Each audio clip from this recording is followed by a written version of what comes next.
Salut les crossfitters. Salut. Bienvenue dans ce WOD de jeudi. On va travailler sur vos OHS. Ça te dit les OHS? Oui. Donc avant ça, on va renforcer nos épaules. Après, on va travailler un peu sur des tempos en iso sur des overhead squats. Et après, on aura un petit WOD bien sympathique qui va bien vous faire mal aux jambes. Donc, à toi de jouer pour la mobilité. Alors, pour la mobilité, moi je vous conseille de retirer vos chaussures parce que souvent les semelles en fait viennent dénaturer un petit peu les appuis. Donc hop, vous mettez vos petites chaussures de côté. Et on va commencer par un petit combo Good Morning to Deep Squat. Hop, donc on va chercher de la profondeur au fur et à mesure. On remonte et on se redresse. Donc ici vraiment, d'abord on incline, genoux très légèrement fléchis pour aller chercher l'étirement derrière les cuisses. Ensuite on ouvre les pointes de pied pour ouvrir les genoux et laisser descendre les hanches, cage thoracique ouverte, épaules ouvertes évidemment. On referme les pointes de pied en remontant les hanches, on s'arrête en good morning et on se redresse. 6 répétitions. Ensuite, on va rester en deep squat et ici, alors moi je vous conseille de tendre les bras devant.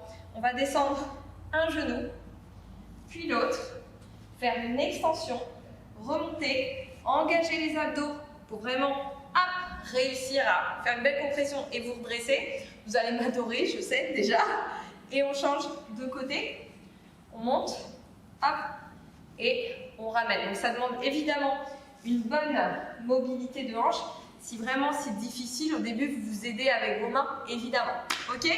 6 répétitions, donc 3 et 3. Et ensuite, on va rester en bas. On va poser un genou au sol.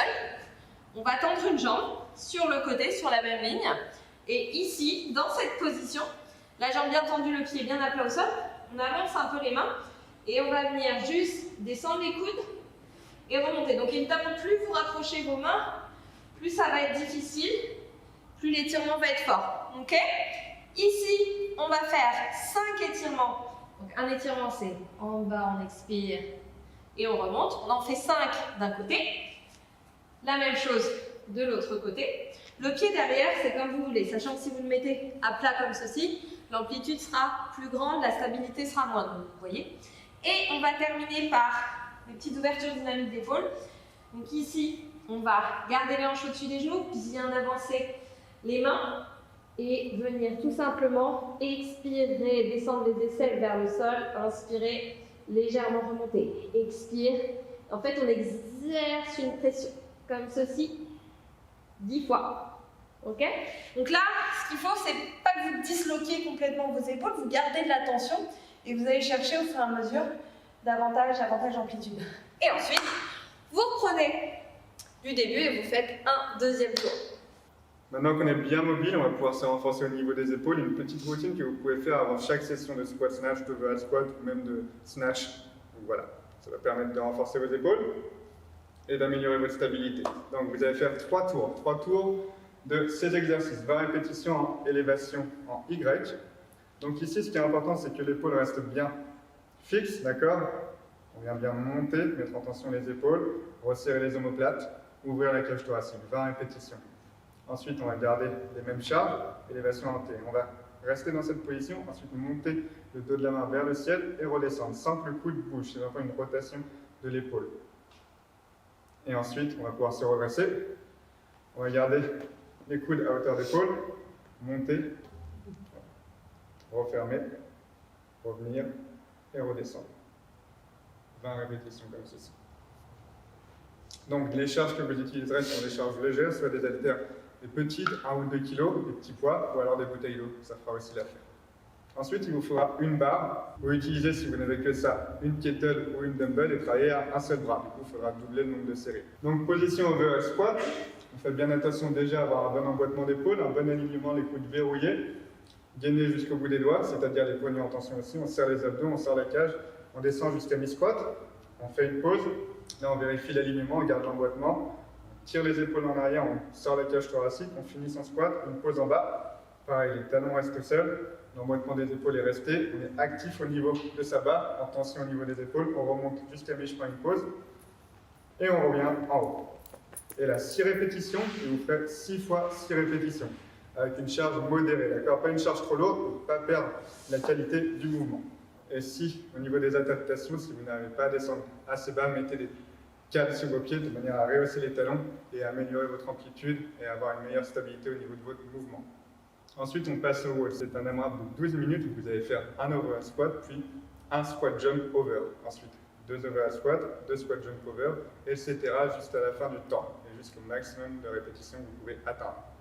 Les overhead squats en single, avec barre ou kettlebell halter, puisque vous avez, si c'est kettlebell ou halter, un seul bras, et les squat jump over. Ben va vous faire la démo parce que j'ai la flemme.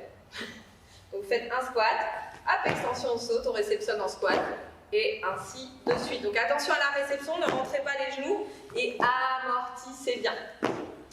Magnifique démonstration. Et voilà pour le wall qui va bien vous faire mal aux jambes, c'est pour ça, étirement important, comme d'habitude, faites-les. Alors, on va pouvoir à nouveau retirer les chaussures. Voilà, ce sera plus agréable pour les étirements. Profitez vraiment de ce moment pour bien récupérer, dénouer vos tensions. C'est important, ça ne se néglige pas, ça. Donc ici, on vient d'abord se mettre en pose de l'enfant. On allonge les bras, on tire le bassin vers les talons, on dépose les fesses sur les talons, on relâche la tête, on relâche la nuque. Très bien, on se redresse et on va reprendre la même position qu'au tout début, une jambe en écart sur le côté.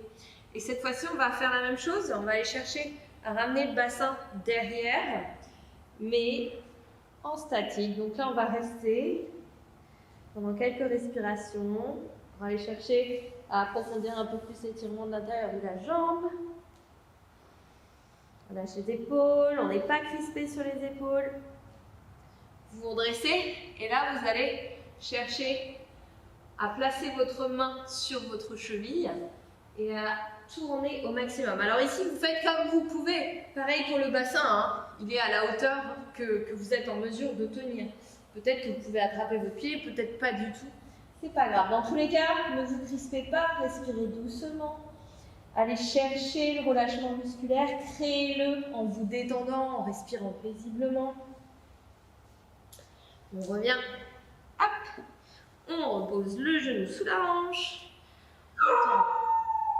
Voilà. C'est snatch qui s'exprime. On tend la jambe droite sur le côté. Et à nouveau, on va chercher l'étirement. Respire doucement.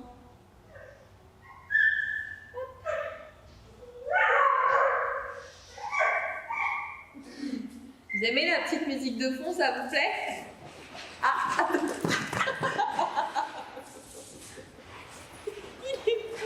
Ok, on se redresse. Et on va aller chercher vers la jambe droite. Bon, bah pour la détente, on passe ça. Allez, tenez, ne fléchissez pas votre genou droit. Si vous avez besoin de garder les hanches un peu plus hautes, si vous ne pouvez poser que le coude, c'est pas grave. Vous adaptez en fonction de ce que vous pouvez faire. Voilà. Hop, on se redresse. On vient placer les hanches au-dessus des genoux. On croise les doigts derrière, comme d'habitude. L'ouverture de cage thoracique que vous adorez. On ramène les omoplates l'une vers l'autre. On ouvre au maximum les épaules. Et si on veut, on engage les fessiers et on va chercher à faire un tout petit pont arrière. Sans que ça pince dans le bas du dos. Respire doucement. Très bien. On remonte les hanches. Genoux légèrement fléchis. On relâche le bas du dos complètement. Et on déroule. Ok. Et voilà, c'est fini pour aujourd'hui. Donc faites attention à ce wall, il est important. Il reprend les fondamentaux du CrossFit, c'est-à-dire l'overhead squat. On travaille bien cette technique pour pouvoir être à l'aise sur ce mouvement. Merci Amandine pour les étirements. Merci à vous. Et on se revoit demain. Ciao.